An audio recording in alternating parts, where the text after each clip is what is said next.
Minkejja t-temp imsaħħab numru kbir ta' Maltin u barranin attendew il-Malta International Air Show. Ajruplani ta' kull daqs u tip minn ħafna pajjiżi differenti kienu għal-wirja mhux biss għad-dilettanti, iżda anke għal dawk li sempliċement marru biex jaraw x'toffri din il-wirja.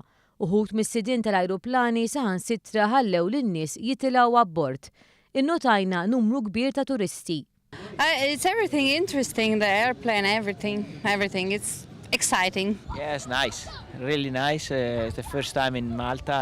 I hope to come back next year. It's a good turnout today, and I expect there to be more people here tomorrow, being Sunday tomorrow, but yeah, I'm enjoying it so far. Spikka fost il-Maltin il-fat li din is-sena hawn iżjed minn tim wieħed akrobatiku.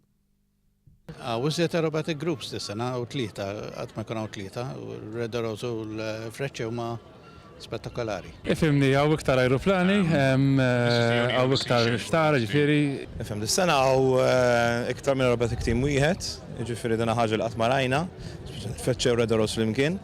ħajkun għamlu fejtin Zvizzeru wkoll dik l-ewwel darba li Ewropa bħalha ħajtir water, xu ġifieri hawn ħafna affarijiet sbieħ u l-ħanra l-ewwel darba. Waqt li konna dejjin bejn ajruplanu ieħor tkellimna ma' Neil Ketmwar, sid ajruplan tat-tip Columbia 400 u għad jgħix Malta temporanjament minħabba li xogħlu kien fil-Libja u ma setax jibqa' hemm minħabba l-ġlied.